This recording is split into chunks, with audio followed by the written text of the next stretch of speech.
A millionaire receives a call that his daughter has just been born at the hospital, although he has no idea who she is. A few years later, a woman appears that makes him... William Langley adjusted the cufflinks on his crisp white shirt, the faint click of metal against metal echoing in the cavernous silence of his penthouse. The room surrounded him, a study in modern opulence, with floor-to-ceiling windows framing the glittering expanse of San Francisco's skyline, and sleek leather furniture and minimalist decor reflecting the precision he took great pride in. A meticulously organized schedule rested on the glass desk before him, every hour accounted for. He reached for his Mont Blanc pen to make a final adjustment to tomorrow's itinerary when his phone vibrated against the smooth surface. A glance at the screen revealed an unknown number. His hand hovered above it for a moment, hesitation flickering in his otherwise unflinching demeanor. It was late, well past the hour when polite society conducted its affairs. "Langley," he answered, his voice clipped and cool, honed by years of boardroom battles. "Mr. Langley?" A woman's voice, soft but edged with urgency, came through the line. "This is Nurse Matthews from St. Francis Hospital. You have the wrong number," he interrupted, already reaching to end the call. Hospitals were for emergencies, chaos, and unpredictability, none of which belonged in his world. "Wait, please," the nurse said quickly, her words tumbling over one another. "I'm calling about Carolyn Harper. She listed you as the next of kin." The pen in his hand dropped, its muted clatter unnervingly loud in the still room. Carolyn. Her name struck like a sharp gust of wind, stirring memories he'd buried under layers of work and ambition. "Carolyn Harper," he repeated, his tone measured but weighted with disbelief. "That's impossible. I haven't—" "She passed away earlier tonight," the nurse cut in gently, "during childbirth." Childbirth. The word hung in the air between them, incongruous and foreign, as though spoken in a language he didn't understand. William leaned back in his chair, the leather creaking faintly under the shift in his weight. "There must be some mistake," he said, though his voice lacked its usual certainty. "We haven't spoken in months." "I understand this is a lot to process," the nurse replied, her tone softening. "But she named you as the father of the child. We need you to come to the hospital." "Father." The word slammed into him with the force of an unanticipated wave. He felt his grip on the phone tighten, the edges biting into his palm. "This doesn't make any sense," he said, his voice faltering. He rarely faltered. "Carolyn never said—" "I'm sorry, Mr. Langley," the nurse interrupted again, the regret in her voice cutting through his haze of disbelief. "But the child needs immediate care, and we need to confirm guardianship." The world, which had always bent to his will, suddenly felt precarious, as if it might tilt and send him tumbling. William stood, his movements deliberate but unsteady, and crossed to the window. The city sprawled beneath him, its lights blinking indifferently against the night sky. "What was the child's name?" he asked after a beat, his voice low and unfamiliar to his own ears. "She hasn't been named yet," the nurse replied. "She's a baby girl." For a moment neither of them spoke, the silence filled with the muted hum of the city far below. William closed his eyes, inhaling deeply, as though trying to draw steadiness from the air itself. "I'll come," he said finally, the words heavy with reluctance and something else he couldn't quite name. "Give me the address." After scribbling the details onto a notepad, he ended the call and set the phone down with more care than seemed necessary. His reflection stared back at him from the darkened window, a man who had built his life on logic, control, and unshakable resolve. Yet now, his carefully constructed world had been punctured by a name and a whisper of a life he hadn't known existed. The glass of whiskey on the table remained untouched as he reached for his jacket. He paused briefly, his hand brushing against the edge of the sleek desk. The schedule, once immaculate, now seemed trivial. He folded it and set it aside, its precision a mocking contrast to the chaos waiting for him.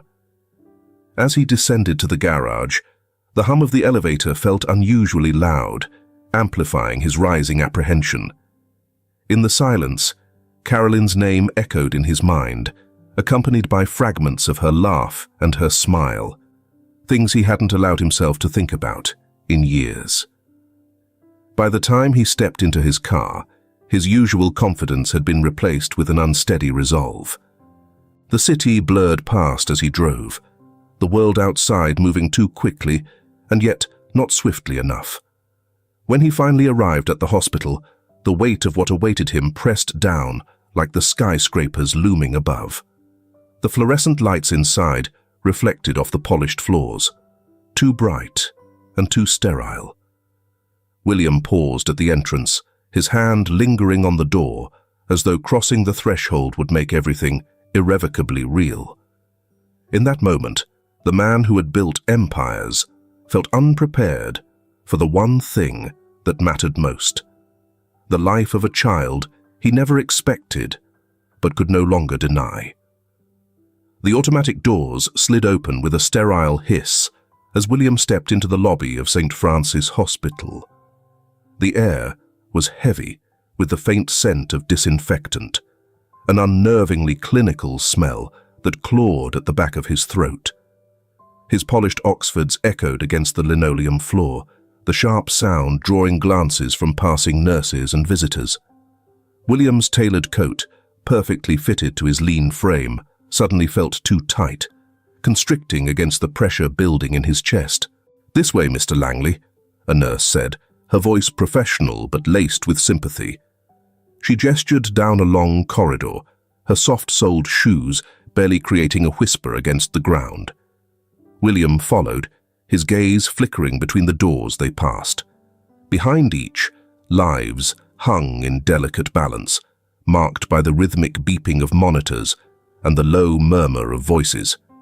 This was a world of fragility, where things slipped through hands too quickly to grasp. It was a world William had spent his life avoiding, cocooned in his controlled, invulnerable reality. "This is it," the nurse said, stopping in front of a room. The door was ajar, spilling slivers of fluorescent light into the dim corridor. He hesitated for a heartbeat, his hand hovering near the doorknob. Then, with a deep breath, he stepped inside. The room was small and quiet, save for the faint hum of machinery. In the corner, a clear bassinet held a bundle of pale pink blankets. William's eyes were drawn to the bundle, a magnetic pull that silenced the noise in his head. "Your daughter," the nurse said gently, stepping aside to give him room. Daughter. The word still felt foreign, like a puzzle piece from a picture he'd never intended to assemble. He moved closer, his steps deliberate, as though the act of crossing the room might shatter the fragile thing within. The baby lay nestled among the folds of fabric, impossibly small. Her tiny face was delicate, and her skin flushed and softened like rose petals. A smattering of dark hair framed her forehead, and her closed eyelids fluttered with dreams that only newborns could have. William felt his breath catching in his throat. "She's healthy," the nurse continued, her voice breaking the spell. "But she'll need you, Mr. Langley." Need. The word hit harder than he'd expected, its weight pressing against his chest. He reached out tentatively, his hand hovering above the edge of the bassinet. His fingers, so adept at signing contracts and navigating the intricacies of business, seemed clumsy here. "She's so small," he murmured, almost to himself. "She is," the nurse agreed, stepping back with a soft smile. "But she's strong. Would you like to hold her?" William's eyes widened slightly, and for a moment he resembled a man caught in the spotlight. I don't think I'll be any good at it." "That's what every new parent says," the nurse replied, her tone encouraging. "You'll be fine." Before he could protest further, she scooped the baby up with practiced ease and placed her gently into his arms. William instinctively tightened his hold, his movements stiff and uncertain. Doris stirred at the change in position, a tiny fist poking out from the blanket. She let out a small, soft sigh, her lips parting as though testing the air. William's heartbeat accelerated. The weight of her was startling, not heavy, but substantial in a way he couldn't quite articulate. It was as if this small being anchored him in a way he had never experienced before. "There's one more thing," the nurse said, reaching into her pocket. She pulled out a folded envelope and extended it toward him. "This is from Carolyn." Carolyn's handwriting captivated him instantly. He recognized the looping cursive immediately, a bittersweet relic of a past he had long buried. Balancing Doris carefully in one arm, he took the envelope with his free hand, the paper feeling heavier than it should. The nurse excused herself, leaving William alone with his daughter and the letter. He sat down in the chair by the window, the baby cradled awkwardly but securely against his chest. For a long moment, he stared at the envelope, his thumb brushing over his name written in Carolyn's familiar hand. Finally, he unfolded it, his gaze scanning the lines. "William, if you are reading this, I am afraid I am gone. I never wanted to go this way, but life does not always give us choices. If anything happens to me, Doris is yours now. She is everything good I have ever done, and she deserves the world. I know you would give her everything, even if you do not believe it yet. Love her. She will need you in a way I never could, and I think you will find that you need her just as much. Love always, Carolyn." The words blurred slightly as William blinked hard, his throat tightening. He glanced down at Doris, her small face so peaceful, so unaware of the weight her presence had already placed on his shoulders. "I don't know how to do this," he whispered, his voice rough, barely audible. But even as he said it, his arms tightened around her, his body instinctively shielding her from the world. The city lights outside cast a soft glow into the room, and William's reflection stared back at him in the window, an unfamiliar figure holding an even more unfamiliar future. But for the first time, the silence around him didn't feel quite so empty. The first night was chaos. Doris's cries pierced through the silence of the penthouse, a relentless wail that ricocheted off its high ceilings. William sat on the edge of his sleek leather couch, one hand cradling the baby awkwardly, the other fumbling with the instructions for formula preparation. The bottle lay abandoned on the counter, its pieces scattered like debris from a small but significant explosion. Okay, he muttered under his breath, his voice strained and unfamiliar. Doris's face was flushed, her tiny fists flailing with a strength that seemed disproportionate to her size. "Just, give me a second."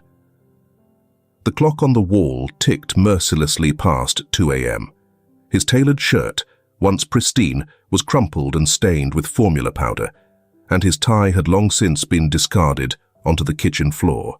The cool, calculated man who dominated boardrooms was nowhere to be found. Eventually, after what felt like hours, but was likely only minutes, William managed to assemble the bottle. Testing the milk on the inside of his wrist, his Google search instructions flashing in his mind, he sighed with relief when the temperature seemed right. Doris latched onto the bottle hungrily, her cries subsiding into rhythmic, contented gulps. William sagged into the couch, his head tipping back as he let out a breath he didn't realize he'd been holding. The tension in his shoulders didn't ease completely, but the quiet felt like a small victory. On the third day, William came to the realization that he was losing the struggle against entropy. Toys and baby supplies cluttered the once minimalist penthouse, creating a jarring contrast to the clean lines and polished surfaces. A bassinet sat awkwardly by the window where his executive desk used to be, and the faint smell of baby powder seemed to cling to everything. "You look like hell," Clara, his younger sister, said, her voice laced with a mix of concern and teasing as she stepped through the door, a box of diapers balanced on one hip. Her auburn hair was pulled into a no-nonsense ponytail, and her jeans and sneakers made her look as though she belonged in a different universe from William's polished, albeit now disheveled, world. "Thanks," William muttered, gesturing to the mess around him. Doris, lying on a blanket on the floor, babbled happily, oblivious to her father's frazzled state. "This is harder than I expected." Clara set the box down and crouched by Doris, her face softening as she tickled the baby's tummy. "You need a system," she said matter-of-factly, "and maybe some sleep." "I need a miracle," William replied, running a hand through his hair. "Or a nursery," she shot back. "This place looks like a daycare threw up in it." The nursery project became a mission. Clara took charge, pulling William into the world of pastel colors and impossibly small furniture. At first, he balked at the idea of repainting a room in his penthouse. But as the crib was assembled and shelves were lined with books and stuffed animals, William found himself standing in the doorway, unable to suppress a small, genuine smile. It was cozy. For the first time, the penthouse didn't feel so sterile. "You're doing okay, you know," Clara said one evening, watching him rock Doris to sleep. Her voice was soft, but the sincerity in it hit him like a balm. A week later, Marcus arrived. "Why does she scream like that?" William asked, gesturing helplessly toward Doris, who had been in the throes of an ear-piercing meltdown for what felt like hours. Marcus, holding his third coffee of the day, only chuckled. "She's a baby, William. That's what they do." He crouched by the bassinet, scooping Doris up with the ease of a seasoned father. There are moments when you simply need to endure the situation. "Ride it out?" William echoed, incredulous. "You make it sound like a hurricane." "Because it is," Marcus said with a grin. "But look at her. Even hurricanes have calm eyes." As if on cue, Doris quieted, her tiny fingers curling around Marcus's thumb. The older man handed her back to William, his expression softening. "You're doing fine.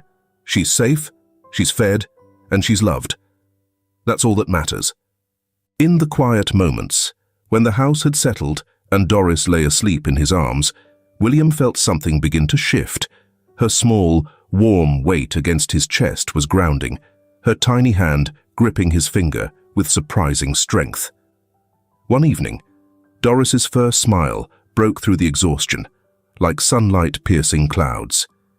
It was fleeting but radiant, a crooked little expression that made William's heart lurch in a way he hadn't thought possible. He didn't speak, he couldn't, but the look in his eyes said everything. For the first time, he began to understand what Carolyn had written in her letter. Doris didn't just need him, he needed her too. The transformation began subtly, almost imperceptibly at first. A pastel mobile adorned with tiny stars and moons dangled above Doris's crib. The once pristine living room began to accumulate bursts of color, a pink blanket draped over the leather couch, a stuffed giraffe abandoned near the fireplace, and a walker with bright spinning wheels parked by the kitchen island. The penthouse, once a cold fortress of glass and steel, was softening, just like its owner. One afternoon, William stood in the center, arms crossed, surveying the changes with a mix of bewilderment and quiet acceptance. Clara was perched on a step stool, carefully pinning pale yellow curtains over the massive floor-to-ceiling windows. The sunshine filtered through the soft fabric, casting a warm glow across the room. "Better?" she asked, stepping down and brushing her hands on her jeans. William tilted his head, pretending to consider. "It doesn't clash with the rest of the decor." "It's not supposed to match your decor, William," Clara said, rolling her eyes. "It's supposed to make this place feel like a home. You know, for your daughter. She's only going to chew on the curtains or use them to hide during her toddler rebellion phase." Marcus chimed in from the couch, where he was assembling a playpen with all the finesse of a man building a rocket. "She's not going to have a rebellion phase," William said, straightening a photo frame on the wall. Clara and Marcus exchanged knowing glances. "Sure, because all kids are famously reasonable," Marcus deadpanned. He yanked the last piece of the playpen into place with a satisfying click. "You'll be lucky if she doesn't try to flush your watch down the toilet by age 3 like my son." William opened his mouth to argue, but was interrupted by a delighted squeal. Doris, balanced precariously on her knees, had discovered her reflection in the mirrored surface of the coffee table. Her chubby hands pressed against the glass, leaving smudged prints that William would normally have wiped away instantly. Now, he simply watched her, a faint smile tugging at his lips. The days stretched into weeks, each one marked by small but meaningful milestones. Clara visited frequently, her presence a steadying force. She brought baskets of fresh groceries and advice on everything from baby-proofing the sharp corners of the furniture to selecting books that Doris would enjoy in the coming years. Marcus became a regular fixture as well, often arriving with his own children in tow. His easygoing parenting style, marked by equal parts humor and wisdom, balanced William's structured approach.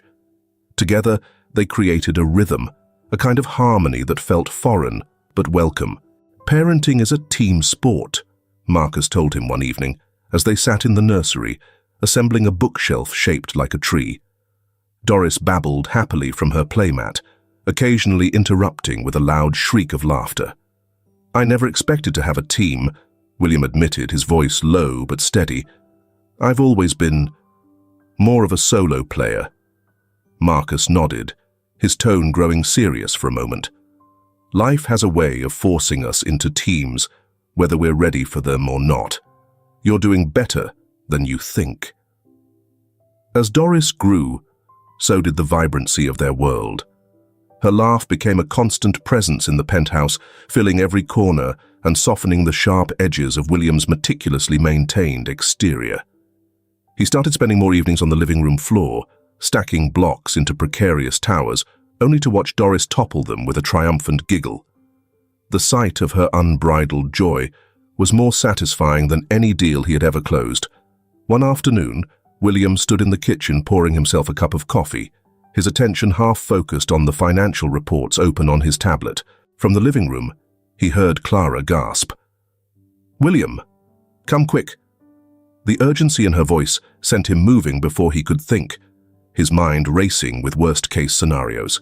However, as he approached the doorway, he abruptly stopped. Doris, standing on wobbly legs, was clutching the edge of the couch.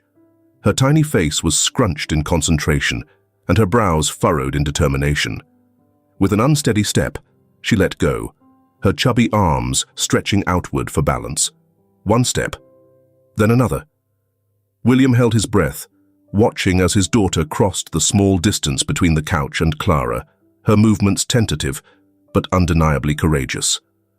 When Doris finally reached Clara and fell into her arms, the room erupted in cheers. "She walked!" Clara exclaimed, spinning Doris around as the toddler squealed with delight. William approached slowly, kneeling on the carpet and holding out his arms.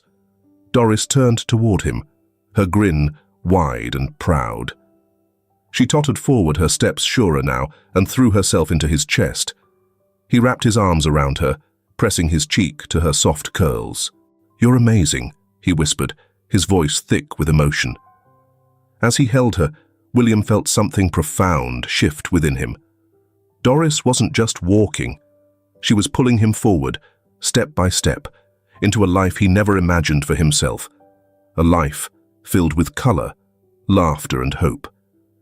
5 years later, the penthouse was unrecognizable.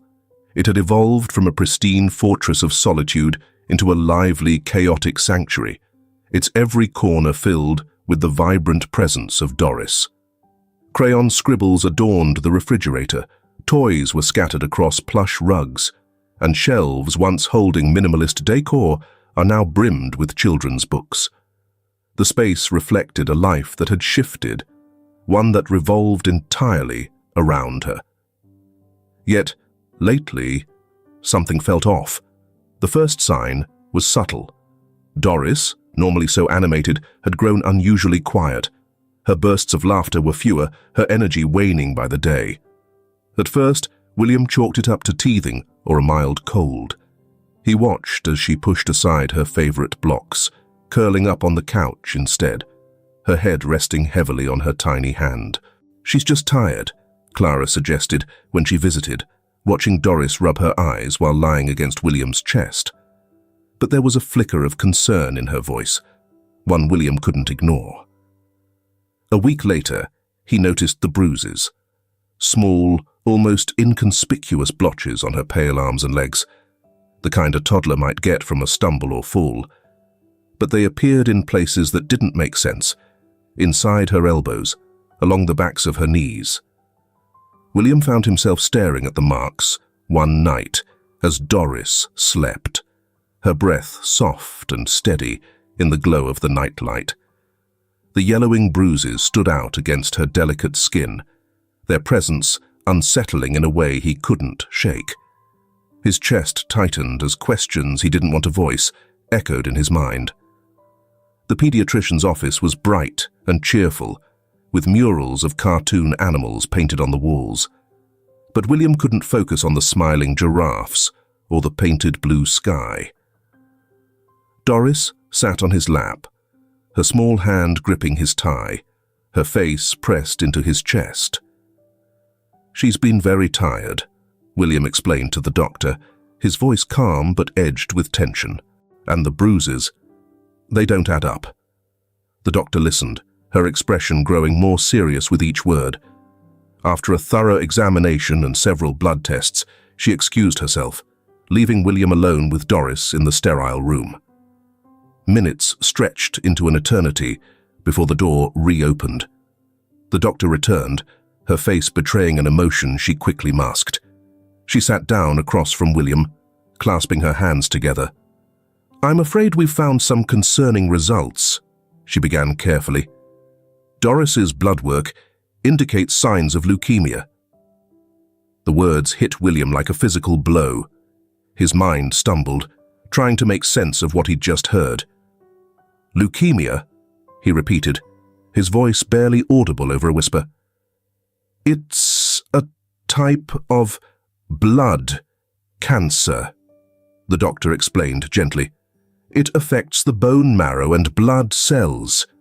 The good news is that it's treatable, but we need to act quickly. Doris will need further tests to confirm the subtype and begin treatment." William's hand tightened around Doris's. She stirred slightly, lifting her head to gaze at him with sleepy eyes, her trust and innocence piercing his already fragile composure. That night, back in the penthouse, William sat in the nursery, Doris asleep in his arms. Her favorite stuffed giraffe rested beside her, its worn fur a testament to her love. He stared down at her peaceful face, the weight of the diagnosis pressing down on him like a physical force. He thought of Carolyn's letter, her plea for him to love and protect their daughter.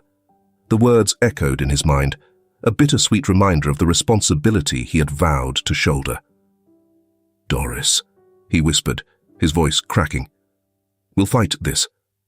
I promise." The next morning, William called Marcus and Clara. "Leukemia," Clara repeated, her voice trembling over the phone. "William, I'm so sorry. What do you need? How can I help?" "Just be here," he said simply. "I need you both." The hospital became a second home. Doris underwent more tests, her small frame dwarfed by the medical equipment around her. William stayed by her side, his hand never leaving hers, even as his resolve was tested with every needle prick and every tear she shed. Dr. Patel, the oncologist assigned to Doris's case, met with William in her office, explaining the treatment options. "We'll start with chemotherapy," she said, her tone clinical but kind. "But we'll also need to find a compatible bone marrow donor. Family members are often the best match. Have you been tested?" "I'll do it today," William said without hesitation. The swab was quick, and the results promised in a matter of days. William waited, pacing the length of the penthouse, unable to focus on anything beyond the uncertainty that loomed over them. When the call finally came, he answered on the first ring. "Mr. Langley," the nurse began, "unfortunately, your test results show that you're not a match for Doris, but we'll expand the search to donor registries." William barely heard the rest. He sank into a chair, the phone slipping from his hand. He stared out the window, the city lights blurred by the tears he refused to let fall. Later that night, he sat beside Doris's crib, watching her sleep. The fight was only beginning, but his determination burned brighter than his despair. Doris needed him, and he would move heaven and earth to save her. As the first rays of dawn crept through the yellow curtains, William made a silent vow. No matter how long or difficult the road ahead, he would not let her face it alone. The phone rang again, piercing the tense silence that had settled over William like a suffocating blanket. He snatched it from the table, answering before the first ring fully ended. "Langley," he said, his voice sharp with anticipation. "Mr. Langley, this is Dr. David," came the voice on the other end. Calm, measured, but with a weight that William instantly recognized as foreboding. "I have information I need to talk to you." William straightened in his chair, gripping the phone tightly. "And?" "As you knew, your bone marrow is not a match for Doris," Dr. David said slowly, each word measured. The disappointment landed heavily on William, but he steeled himself. "Then we kept looking. No one is suitable." "I'm not sure," Dr. David agreed, but there was hesitation in his voice. "However, there's another issue we need to discuss. The revelations that follow will undoubtedly leave you stunned. Leave a comment moose as a sign to let us know that you are mentally prepared to receive the next details." William's heart sank further. "What issue?" "It's the blood work," Dr. David began, his tone careful. "Doris's blood type doesn't match yours. I've triple-checked it to rule out any errors. Her blood type is incompatible with what we'd expect from you as her biological father." The words seemed to echo in William's mind, each syllable carving deeper into his composure. He tightened his grip on the phone, his knuckles turning white. "What exactly are you saying?" Dr. David hesitated again, clearly reluctant to proceed. "Given the discrepancies, I conducted additional tests. The results confirm that Doris is not biologically related to you." For a moment, William couldn't speak. His chest felt constricted, his breath shallow. The phone trembled in his hand, and his gaze fixed on the skyline beyond the window, the city's distant lights blurring into indistinct shapes. Finally, he spoke in a barely audible whisper. "That's impossible. There's been a mistake. Run the tests again. I understand how difficult this must be to hear," Dr. David said gently, "but I've personally verified the results. I'm confident in their accuracy." William felt a surge of disbelief. He shot to his feet, pacing the room. "No, you don't understand. I've raised her for 5 years. She's my daughter. Carolyn said—" He stopped abruptly, his voice breaking. Memories of Carolyn's letter surfaced unbidden, its assurances now feeling like fragile paper crumbling in his hands. "Mr. Langley, I'm so sorry," Dr. David said, his tone filled with sympathy. "This doesn't change Doris's need for treatment or a donor. She's still depending on you." William closed his eyes, gripping the edge of his desk for support. "I want the tests done again," he said firmly. Start over. Recheck everything. I want no room for doubt. I'll arrange for a retest, Dr. David conceded. But I must stress, it's unlikely the results will change. When the call ended, William lowered the phone slowly, as if it had become an unbearable weight. He stood in the dimly lit room, his reflection in the window staring back at him. It wasn't the composed, unflinching man who had built empires. This was someone stripped raw, uncertain, and vulnerable. Doris's laughter echoed faintly in his memory, a sound that had filled the penthouse with light and warmth. His mind rebelled against the idea that she wasn't his, biologically or otherwise. Biology felt inconsequential compared to the moments they had shared. Her first steps, her first words, her small arms wrapping around his neck in trust and love. Love. The word settled heavily on him, rooting him amidst the chaos. Whatever the test said, it didn't erase the life they had built together. That evening, William sat beside Doris's bed, her small figure cocooned in soft blankets. Her breathing was steady, her cheeks flushed with the faintest hint of color, a deceptive reassurance against the truth that loomed over them both. He reached out, gently brushing a stray curl from her forehead. His hand lingered there, his touch light, but filled with a depth of emotion he couldn't articulate. I don't care what the tests say, he murmured, his voice breaking. You're my daughter, Doris. You always will be. Her tiny hand shifted in her sleep, reaching for his. He grasped it, his larger fingers enveloping hers. For the first time since the call, his trembling ceased. The city outside carried on, oblivious to the storm inside the penthouse. But within its walls, William made a silent vow. The truth of Doris's origins might have shaken his world, but it wouldn't change his place in hers. She was his daughter in every way that mattered, and no test could take that away. When the sun rose the next morning, William was still there, his hand in hers, ready to face whatever came next. The hospital waiting room hummed with quiet sterility. William sat rigidly in one of the plastic chairs, his hands clasped tightly in his lap. Dr. David had summoned him for a meeting, and the weight of unanswered questions hung heavily over him. Doris was still upstairs, recovering from her latest round of tests, and though her presence grounded him, the sense of unease gnawed relentlessly at his resolve. When the door opened, he didn't expect to see her. Carolyn. She stepped into the room with a slow, deliberate grace, her presence commanding and unnervingly calm.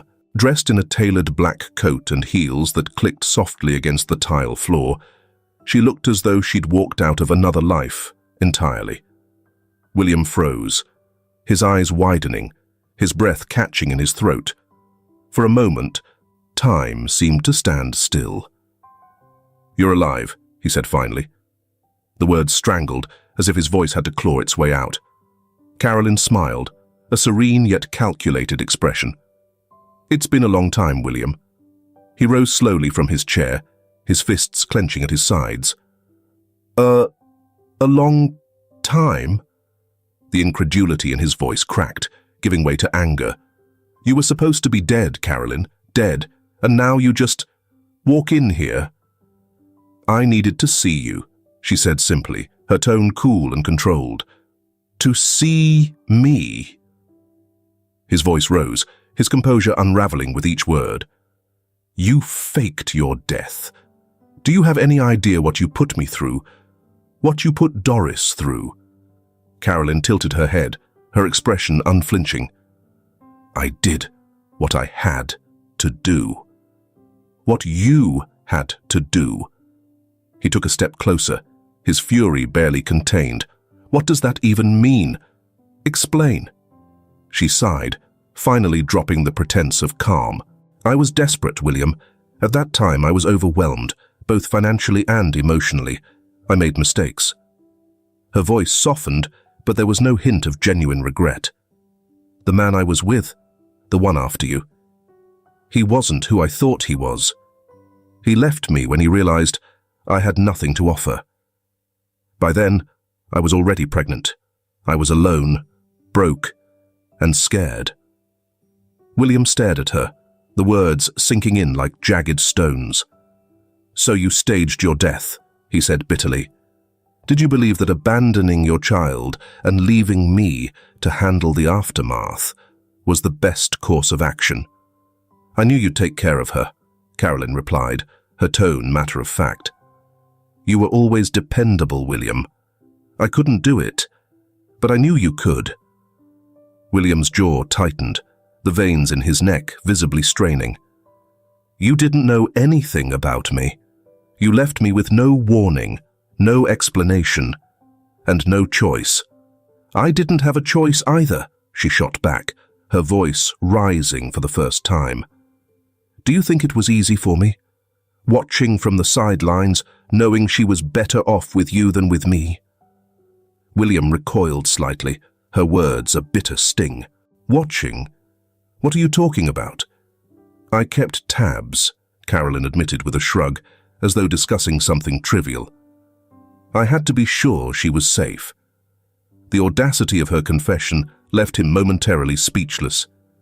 "You watched us all this time?" "I did what I had to do," she repeated, her tone unwavering. "And now I'm here because Doris needs me." William's eyes narrowed, suspicion flickering in his gaze. "What do you mean, needs you?" Carolyn took a step closer, her confidence returning. "I heard about her condition. I can help. My marrow would likely be a match."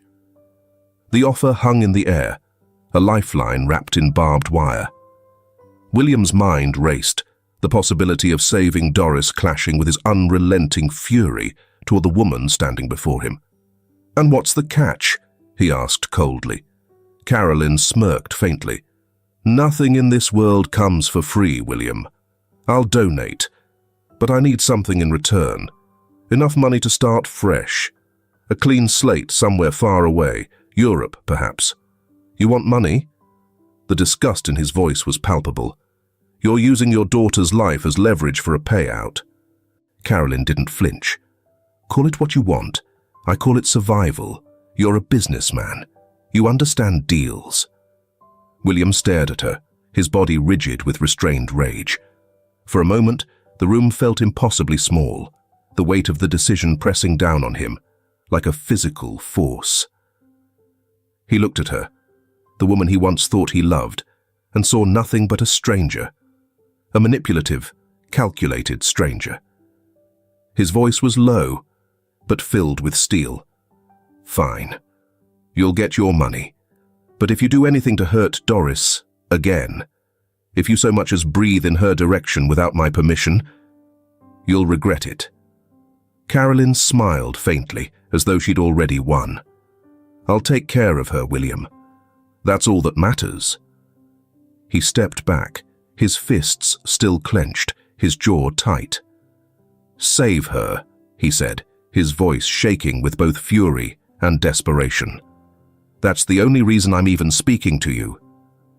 As she turned to leave, William sank back into the chair, his body trembling with the force of emotions he could no longer suppress.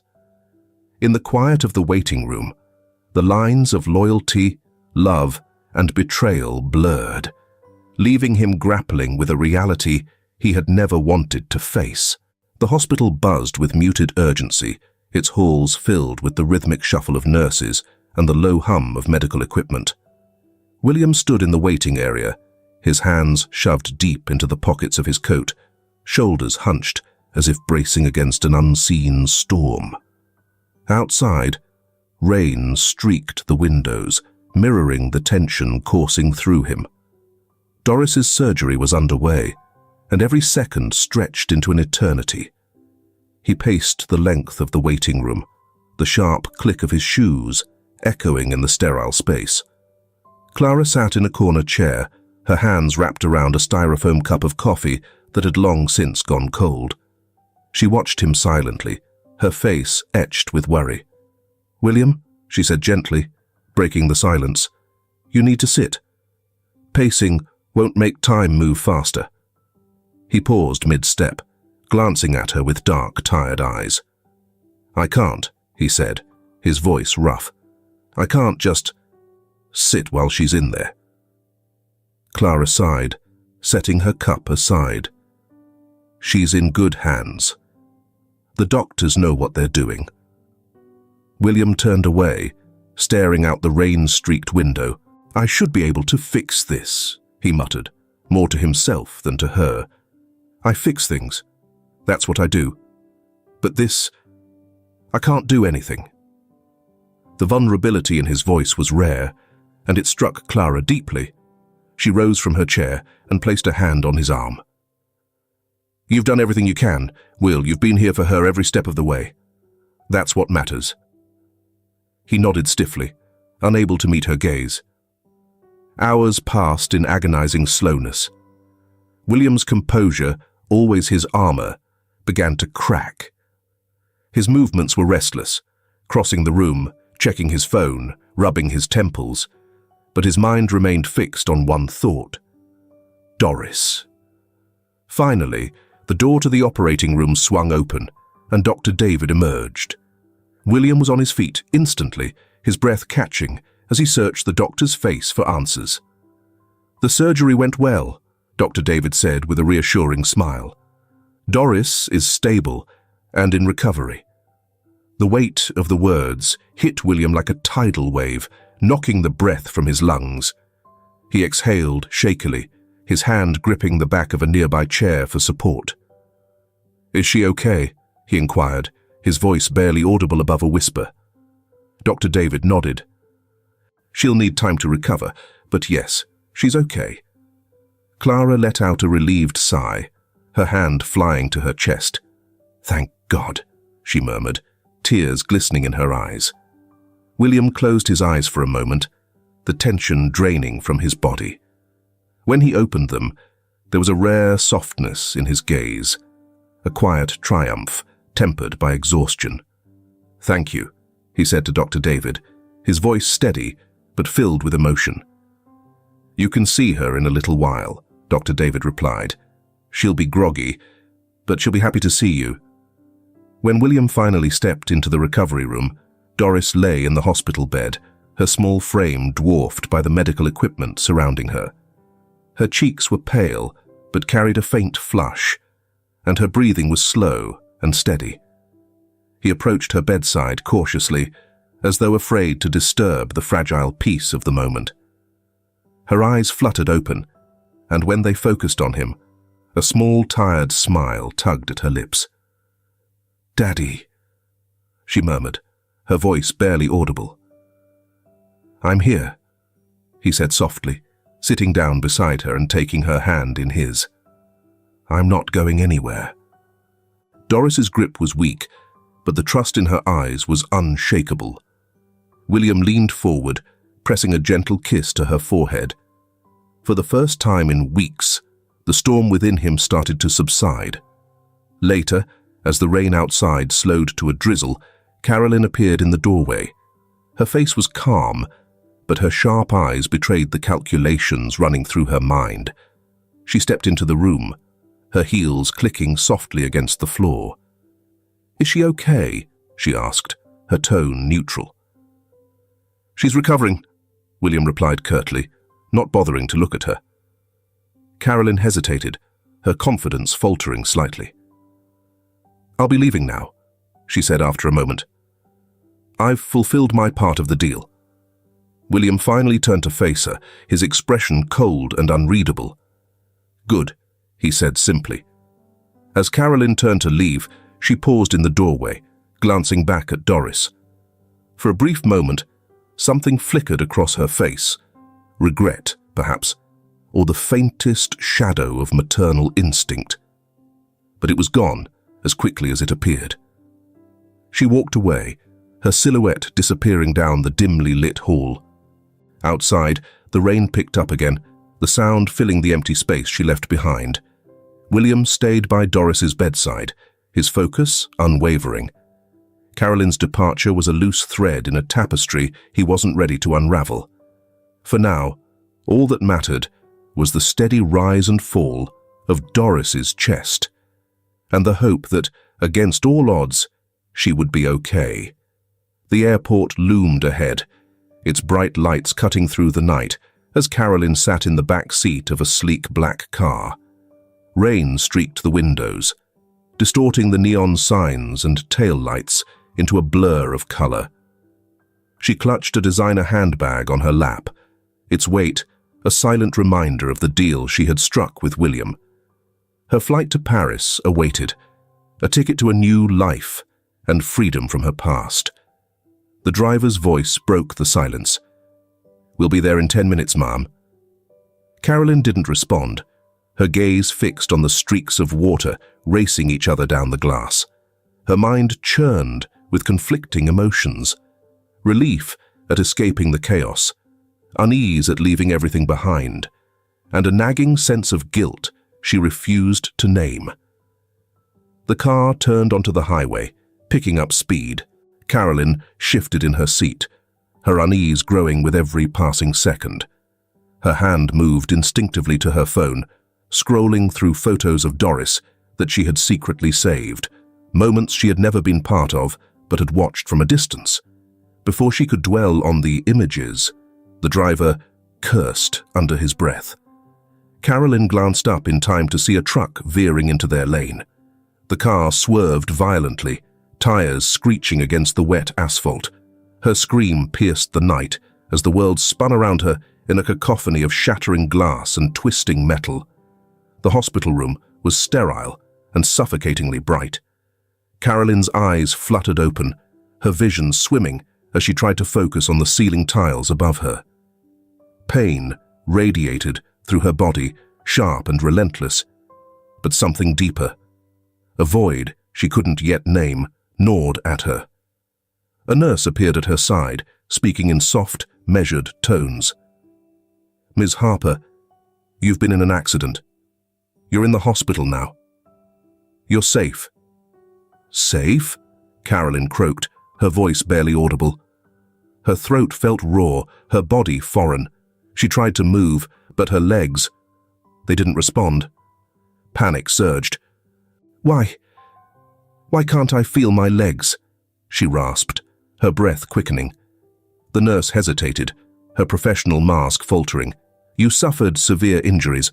I'm so sorry, Ms. Harper, but we had to amputate both legs to save your life."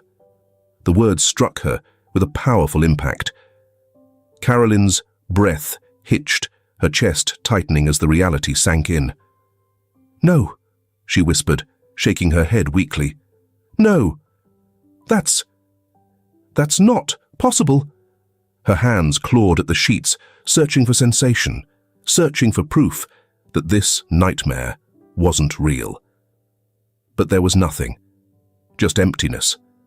Carolyn's screams echo through the sterile halls, a guttural sound of despair and rage that seemed to reverberate endlessly. Days turned into weeks, but the despair didn't fade.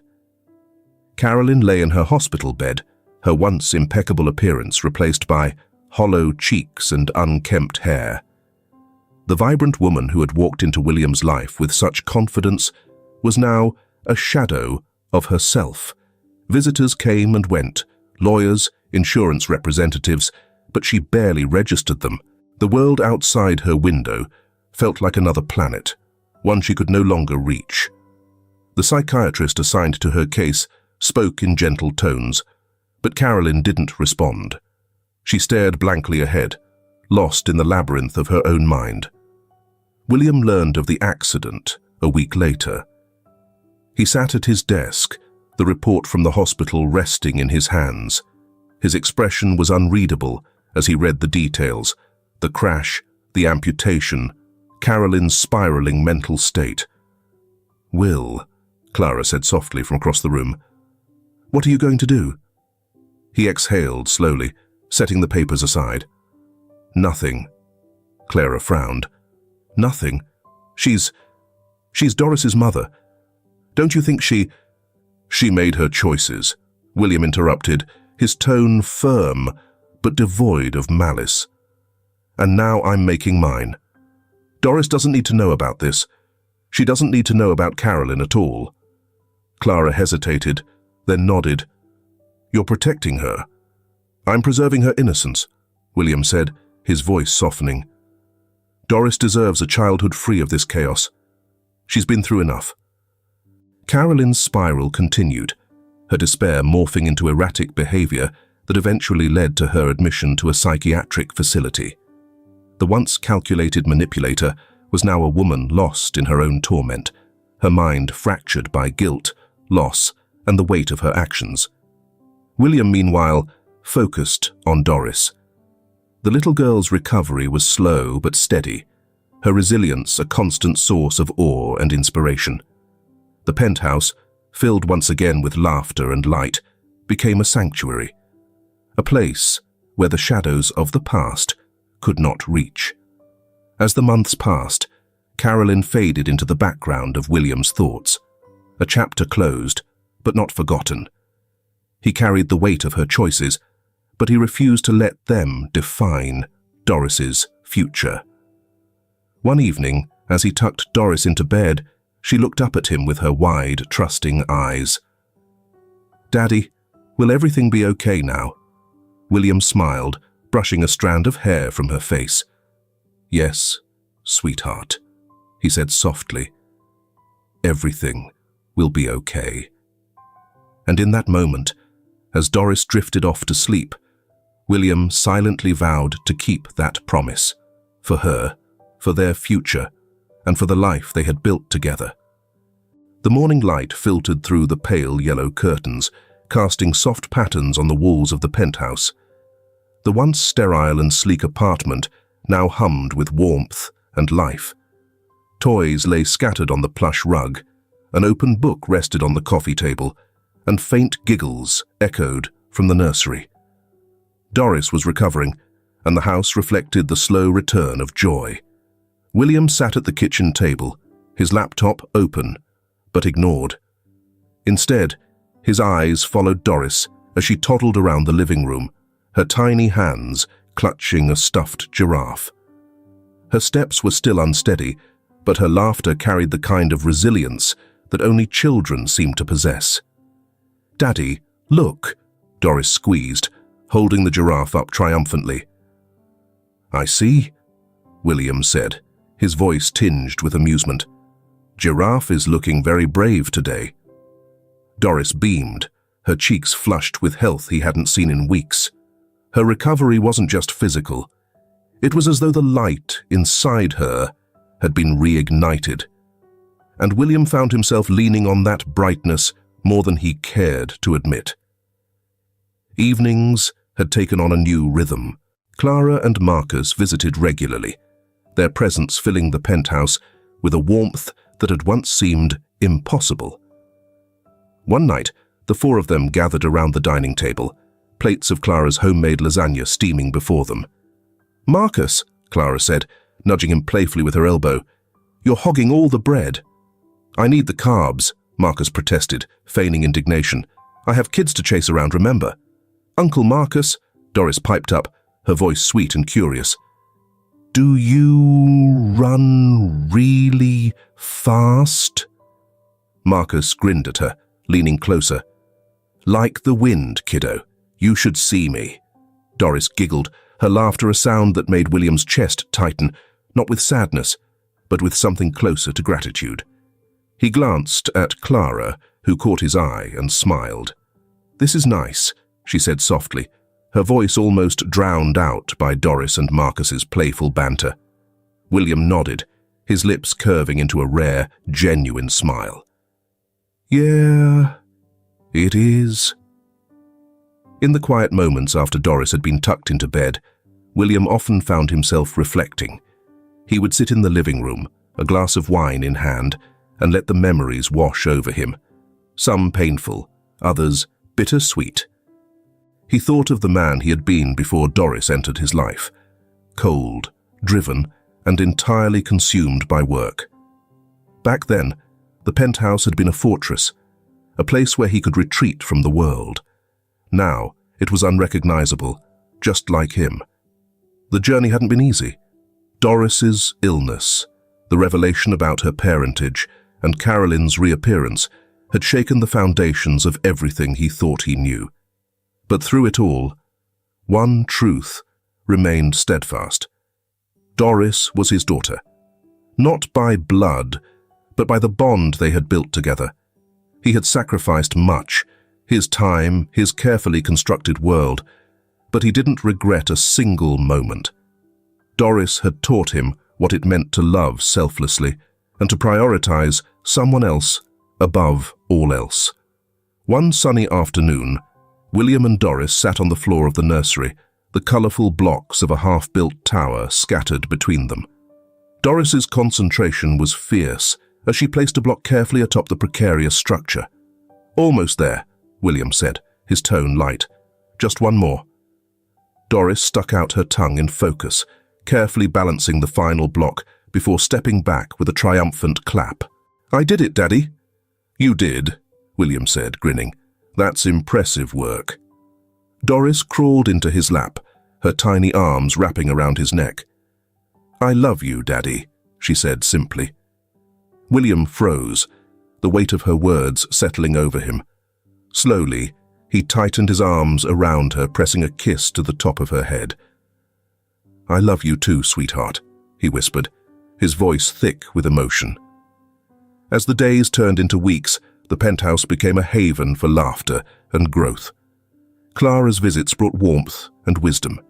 Marcus's humor kept things light, and Doris's boundless curiosity reminded them all of the beauty in small, everyday moments. One evening, as William sat by Doris's bed, her eyelids heavy with sleep, she looked up at him with those wide, trusting eyes. "Daddy, will everything be okay now?"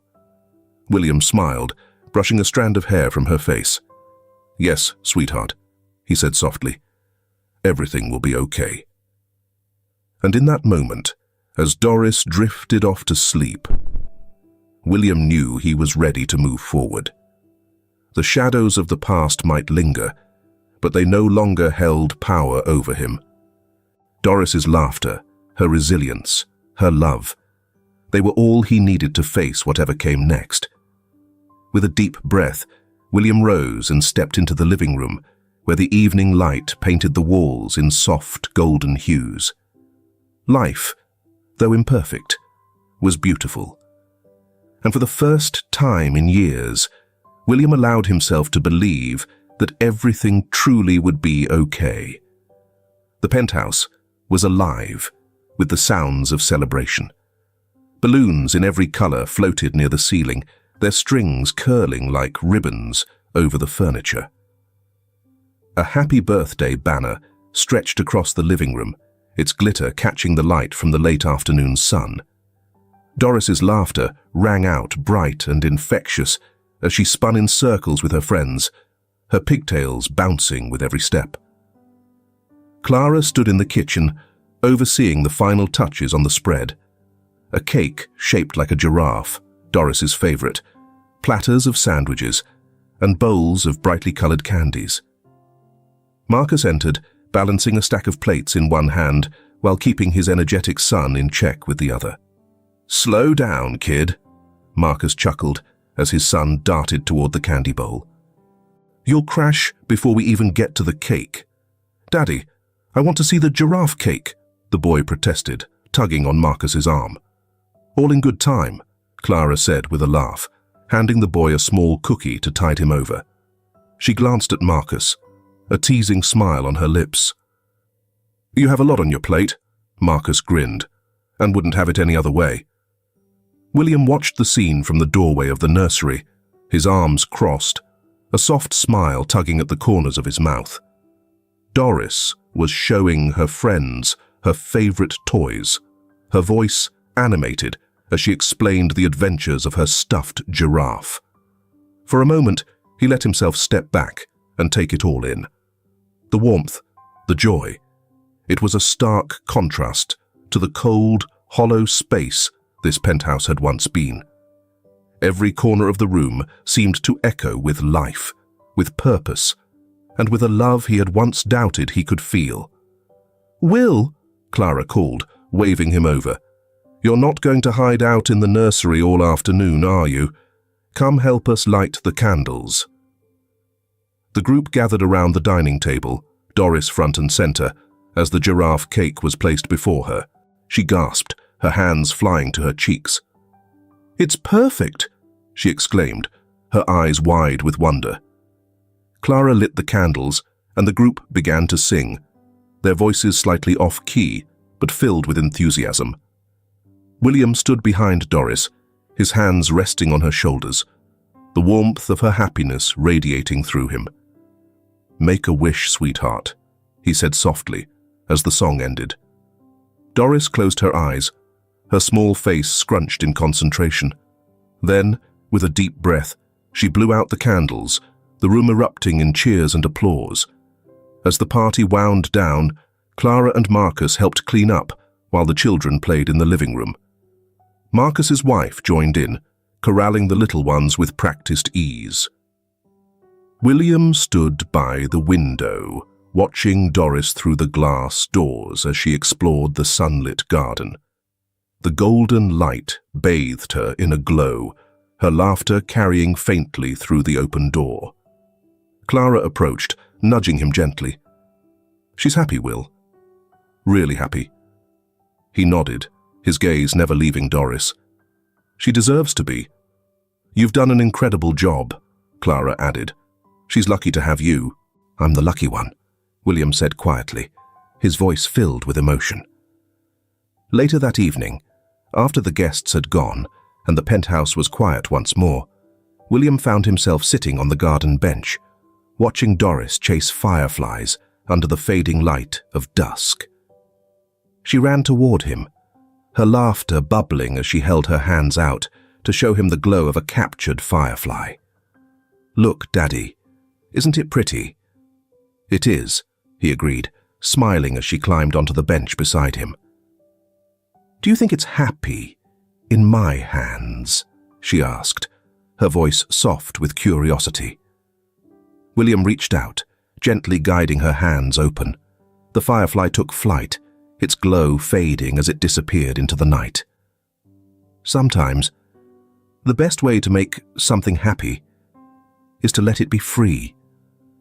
Doris nodded thoughtfully, leaned her head against his arm. "I think it's happier now." William wrapped his arm around her, pulling her close. "Me too, sweetheart." As the stars began to dot the night sky, William looked down at his daughter, her eyes beginning to droop with sleep. The journey to this moment had been long and fraught with challenges, but it had brought him here, to a place of love, hope, and unwavering purpose. Quietly, he made a vow, one he knew he would keep for the rest of his life, to protect Doris, to nurture her joy, and to dedicate himself to helping others like her find their own light. As Doris drifted off in his arms, the fireflies danced around them, and the garden, like their future, glowed with endless possibilities. If this film touches your heart, leave your mark with a like, and don't forget to subscribe to our channel to explore more meaningful stories with us. Share your feelings with us and tell us your own stories. Every word you share is a building block that helps create our strong and enduring community. Together, we'll create a warm space where everyone can share and connect. Finally, don't miss the incredible stories coming your way soon. We're always here to bring you the best selections, full of deep values, yet entertaining. See you there.